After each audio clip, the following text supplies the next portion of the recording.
Forget what you think you know about cooking. These are 20 banned or forgotten tricks that grandmas actually swore by. Methods that chefs and modern cookbooks often overlook. From sneaky shortcuts to flavor hacks that sound crazy but work every time, we're diving into kitchen secrets that are bold, controversial, and utterly genius. Stick around, because your grandma might just have been the smartest chef in the room. 1. The salted butter shortcut. Grandmas had a way of doing things that seemed simple, even magical, and one of their cleverest little tricks involved unsalted butter. Instead of following the recipe blindly, they would often sprinkle a pinch of salt into the butter before using it in cakes, cookies, or pastries. At first, it sounds like a small, almost unnecessary adjustment, but there was a method to the madness. The tiny bit of salt didn't just enhance flavor, it actually helped stabilize the fat in the butter, giving the batter a little extra structure. This small step could be the difference between a cake that collapsed in the middle and one that stayed tall, fluffy, and golden. Modern chefs and baking purists might frown at such improvisation, insisting that precision is everything, but grandmas relied on experience and instinct. They knew how to fix mistakes before they happened. The takeaway is simple. Don't be afraid to tweak ingredients. A small, thoughtful adjustment, like a pinch of salt in unsalted butter, can save a recipe from disaster and elevate an ordinary bake into something surprisingly perfect. 2. Milk that's almost spoiled. Grandmas had a knack for turning what seemed like mistakes into magic in the kitchen, and one of their lesser-known tricks involved using milk that had just begun to sour. While most people might see slightly sour milk and toss it immediately, she would often reach for it when making pancakes, biscuits, or quick breads. It might sound unappetizing at first, but there's a clever science behind it. The slight acidity in the milk reacts with baking soda in the batter, producing carbon dioxide bubbles that lighten the mixture and help it rise beautifully. The result? Fluffier, softer, and more tender baked goods than you'd get using perfectly fresh milk. This isn't about cutting corners. It's about understanding how ingredients interact and using that knowledge to your advantage. Modern bakers might hesitate to experiment with imperfect ingredients, but Grandma's kitchen proved that what looks like a flaw can be an opportunity. The takeaway is clear. Don't automatically dismiss ingredients that seem bad. When used intentionally, even slightly soured milk can transform a recipe into something surprisingly delicious. 3. Cold water, pasta trick. Grandmas had a secret for keeping vegetables like lettuce, spinach, or kale fresh and crisp long after they were washed. A quick soak in ice-cold water. After rinsing the leaves, she would dunk them into a bowl of icy water for a few minutes before draining and patting them dry. The cold water shocked the cells of the greens, tightening them up and giving them that irresistible snap when eaten.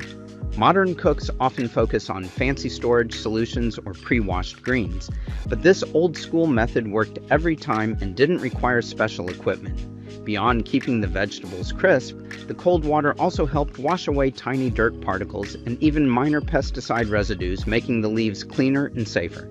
It's simple, it's fast, and it transforms limp greens into something that feels freshly picked. The takeaway?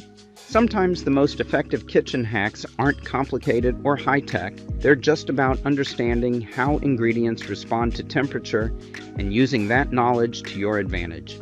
A quick cold water soak is a tiny trick that elevates any salad.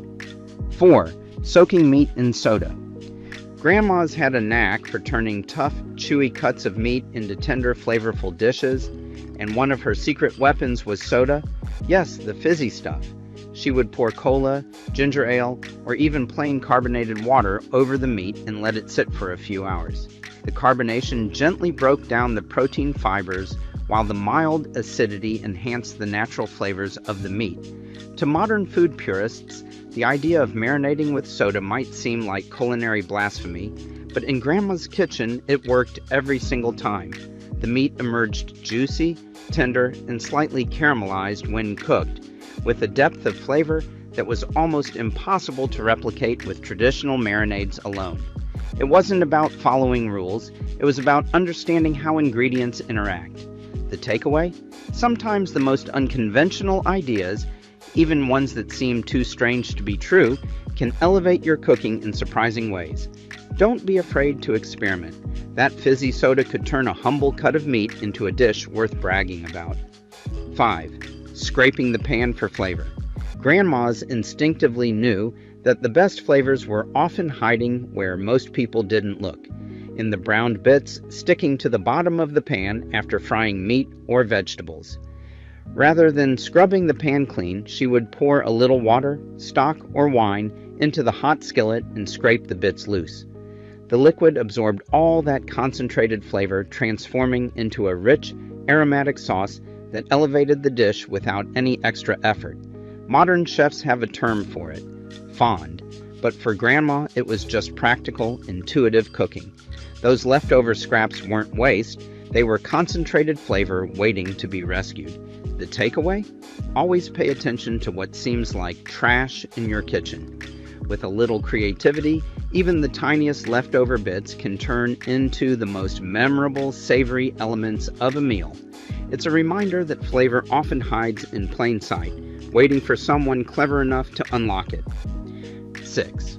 Old bread reborn. Grandmas didn't like to waste food, and stale bread was never thrown away. Instead, she would preheat the oven and sprinkle a little water over the loaf or wrap it in a damp towel before warming it. The heat and moisture worked together to revive the crust and soften the interior, almost as if the bread had just been baked. Modern bakers might cringe at the idea of fixing stale bread rather than buying fresh, but this method not only rescued leftovers but also enhanced flavor by gently caramelizing the sugars in the crust. The aroma of rejuvenated bread filling the kitchen was a reward in itself. This trick worked for rolls, baguettes, and even sliced sandwich bread, turning what seemed like a waste product into a centerpiece for meals. The takeaway is simple. Don't underestimate the power of a little heat and moisture. With a tiny adjustment, stale bread becomes something enjoyable again. Proof that in Grandma's kitchen, nothing was truly wasted. 7. Coffee grounds in meat. Grandma wasn't afraid to experiment, and one of her most unconventional tricks was rubbing coffee grounds onto beef, pork, or even chicken before cooking. It sounds strange, maybe even banned in modern kitchens, but she knew what she was doing. The coarse coffee created a slightly gritty texture on the surface, which caramelized beautifully in the pan or oven. The natural bitterness of the coffee balanced the richness of the meat, intensifying the flavor without making it taste like coffee. It wasn't overpowering, it was subtle, adding a deep, complex layer that made even simple cuts feel gourmet. Modern chefs sometimes frown on using coffee this way, arguing that it's too aggressive or gimmicky, but Grandma's instincts were impeccable. She trusted her senses over the rule book, and the results spoke for themselves. 8. Onion juice as a tenderizer. Long before marinades were carefully measured or store-bought tenderizers appeared on shelves, Grandma had her own secret weapon, the humble raw onion. She would crush a fresh onion and rub it directly onto tougher cuts of meat, letting the natural juices and enzymes work their magic. The process broke down proteins, tenderizing the meat and enhancing its flavor without chemicals. Modern chefs often avoid this trick, worried that it might overpower the dish with onion taste, but Grandma had an instinctive balance. She knew how long to leave it, which parts of the meat to target, and how to season afterward so the onion flavor complemented rather than dominated. The result was meat that melted in your mouth, juicy, flavorful, and effortlessly tender. 9. Freezer hacks for vegetables. Before flash freezing was a thing, Grandma had her own preservation hacks. She would blanch vegetables briefly, just enough to stop enzymes from breaking them down, then freeze them. Herbs didn't escape her ingenuity either. She stored them in ice cube trays with water or olive oil so she could pop out a perfectly portioned cube whenever needed. Modern chefs sometimes scoff at these old-fashioned methods, favoring more high-tech freezing techniques, but Grandma's approach had a reason: flavor. The vegetables retained their color, texture, and taste, and the herbs smelled like they had been freshly picked. It was all about planning ahead, making sure last week's produce didn't go to waste, and keeping every meal vibrant even when the garden or market was empty. 10. Egg trick for freshness. Grandma never needed a fridge thermometer or expiration dates to know if eggs were good. She had a trick that was simple, visual, and surprisingly accurate. She'd fill a bowl or pot with water and gently place the eggs inside. If the egg sank and lay flat on the bottom, it was fresh. If it stood upright or bobbed slightly, it was older but usually still safe to eat. And if it floated, she knew it was time to toss it. Many modern cooks scoff at the method, relying solely on dates printed on cartons, but Grandma's float test worked every time. She swore that understanding your ingredients, feeling them, testing them naturally, gave you a connection to your food that no label could. It also prevented waste. Eggs that were perfectly good wouldn't be thrown out prematurely. 11. Salted veggie water. Grandma had a habit that might make modern chefs raise an eyebrow.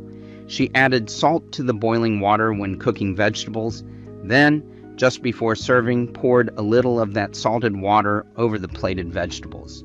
Critics today might argue that it's imprecise, that seasoning should be measured or layered carefully. But Grandma wasn't concerned with exact grams. She was after balance. The hot, lightly salted water brought out the natural sweetness of the vegetables, softened any bitterness, and gave a subtle, almost invisible seasoning that didn't mask the vegetable's flavor. It was especially effective for greens like spinach or kale, or for root vegetables like carrots and potatoes. Each bite carried a hint of seasoning that lingered naturally, enhancing the taste without ever feeling forced. 12. Citrus as a cleaner and flavor enhancer. Grandma had a simple habit that did double duty. She would rinse vegetables in a bit of lemon juice before cooking. At first glance, it seems like a quirky or unnecessary step. In modern kitchens, cleaning and seasoning are often treated separately, but she understood that lemon's natural acidity not only helped wash away dirt and impurities, but also subtly brightened the flavor of the vegetables. A quick toss in lemon water made leafy greens pop with freshness, softened the edges of stronger vegetables like cabbage, and even helped preserve the color of delicate produce. The trick worked for herbs too. A squeeze of lemon over parsley or cilantro before cooking released their aroma while ensuring they were clean. It was one of those gestures that felt effortless yet ingenious, marrying efficiency and taste in a way modern chefs rarely prioritize. 13. Breadcrumbs from old bread. Grandma never reached for a box of store-bought breadcrumbs. Instead, she relied on something almost everyone had lying around: dry bread. Slices left over from a weak or slightly stale loaves were blitzed or grated until they formed a fine, even crumb. Sometimes she toasted them lightly in the oven or a pan to deepen the flavor, giving dishes a subtle nuttiness that prepackaged crumbs could never match. These homemade breadcrumbs were versatile. She sprinkled them over casseroles, used them to coat chicken or fish, or mixed them into meatballs and stuffing. The texture was always superior, crunchy where it needed to be, yet light and delicate inside. Modern cooks might dismiss this as too much work, preferring convenience over quality. But Grandma knew the difference. She taught that investing a little time in DIY ingredients often transformed an ordinary meal into something exceptional. 14. Potatoes to absorb salt. Grandma had a secret weapon for when soup went slightly wrong: a raw potato. If the broth tasted too salty, she would peel a potato, drop it into the simmering pot, and let it cook for a while. The potato acted like a magnet, absorbing excess salt without diluting the entire flavor. Modern chefs usually reach for the dilute with water or stock solution, but that often watered down the delicate balance of flavors. Grandma's method was subtle, precise, and surprisingly effective. She would remove the potato before serving, leaving a perfectly seasoned soup that tasted intentional rather than corrected. This trick wasn't just about soup, it was about understanding ingredients and how they interact. It was a lesson in problem solving in the kitchen. Sometimes a simple, natural fix beats complex adjustments. 15. Pancake flip with confidence. Grandma never relied on a timer when making pancakes. Instead, she trusted her senses: the gentle hiss of batter hitting a hot pan, the way bubbles formed on the surface, and the slight firming at the edges. Professional chefs often insist on precise timing, but Grandma knew every stove and every pan had its own rhythm. She learned to watch, listen, and touch lightly when needed, flipping only when the pancake felt just right. The result? Golden, fluffy pancakes with a perfectly cooked center every time. No stopwatch required. It wasn't luck. It was experience honed over countless breakfasts, an intuition that allowed her to adapt to heat variations and batter thickness effortlessly. Modern cooking might prioritize exact measurements and strict schedules, but Grandma's approach showed that sensitivity and attention often lead to better results than any rulebook. 16. Tea bags for flavor in stews. It might sound strange today, but Grandma sometimes tossed a plain black tea bag into her stews. She wasn't trying to make tea-flavored soup. She was adding tannins, those natural compounds in tea that bring subtle depth and complexity to rich, slow-cooked dishes. The infusion helped balance flavors, cut through fat, and created an almost imperceptible layer of richness that made every bite more interesting. Professional chefs often frown on foreign ingredients in classic recipes, but Grandma understood that flavor didn't follow rules. It followed instinct. The tea bag was removed before serving, leaving behind only its invisible magic. Over the years, she experimented with different strengths, sometimes choosing lighter teas for gentler broths or stronger black teas for hearty, meaty stews. The result was a dish that felt fuller, rounder, and surprisingly nuanced, all thanks to something so simple that most would never think to try it. 17. Boiling eggs in salted water. Grandma never fussed over timers or strict egg cooking techniques. Instead, she had a trick that was as simple as it was effective. She added a pinch of salt to the boiling water before dropping in the eggs. This small step served multiple purposes. First, it helped prevent the shells from cracking during cooking, reducing messy surprises. Second, it made peeling a breeze. The salt slightly altered the proteins in the egg whites, creating a natural separation from the shell. Modern culinary schools often frown on this shortcut, favoring precision timing and temperature control, but Grandma knew that a tiny, practical adjustment could save time and frustration. She also found that the eggs were just a touch firmer, making them perfect for breakfast, salad, or sandwiches. It was an elegant example of her philosophy. Simple, intuitive solutions often outperformed complex rules. 18. Overripe fruit in baking. Grandma had a sixth sense for fruit. She would grab the bananas that were too spotted to eat raw, the berries that had softened too much, or apples that had lost their crispness, and turn them into something magical: muffins, cakes, compotes, or jams. While modern chefs often prioritize perfect-looking produce, she saw opportunity where others saw waste. Overripe fruit wasn't a problem, it was an advantage. The extra sugar concentration and moisture made baked goods richer, sweeter, and incredibly tender. That banana bread that everyone devoured, moist, without being dense, with natural sweetness that didn't require extra sugar, that batch of jam, deeply flavored and aromatic, far superior to fruit that was too firm. It wasn't just frugality, it was genius, turning potential waste into culinary gold. 19. Using a cloth to knead dough. Grandma had a hands-on approach to dough that modern bakers often overlook. When kneading bread, pastry, or even pizza dough, she would drape a slightly damp cloth over the bowl or directly on the dough while working. This simple step prevented the dough from sticking to her hands or the work surface, eliminating the need for extra flour that could dry out the dough. Modern kitchens rely on non-stick mats, silicone scrapers, or high-tech gadgets, but she trusted this humble cloth.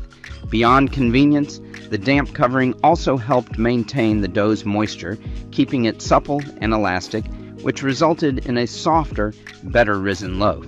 Watching her, you could see the dough respond, stretching smoothly instead of tearing, proofing evenly, and retaining a lovely sheen. 20. Letting flavors marry overnight. Grandma had a habit that today's fast-paced kitchens often frown upon. She would cook simple stews, sauces, or even casseroles and then let them sit overnight before serving. Modern recipes often stress serve immediately to preserve freshness, but she understood a subtle truth: flavors evolve with time. Overnight, the ingredients had a chance to meld and mingle, each component infusing into the other. Herbs, spices, and aromatics deepened, proteins absorbed sauces, and even vegetables seemed to release hidden notes of sweetness or earthiness that weren't apparent the day before. A simple pot of tomato sauce or curry could taste completely different, richer, rounder, and more harmonious the next day. Grandma rarely measured or timed this. She just knew that patience transformed ordinary food into something remarkable. So there you have it, 20 banned, forgotten, or controversial tricks that grandmas used, and they worked every single time. Maybe your grandma wasn't just cooking, she was bending rules, hacking flavors, and making magic. Next time you're in the kitchen, don't be afraid to trust instinct, reuse what's old, and experiment like she did. Some rules are made to be broken, especially when the result is genius.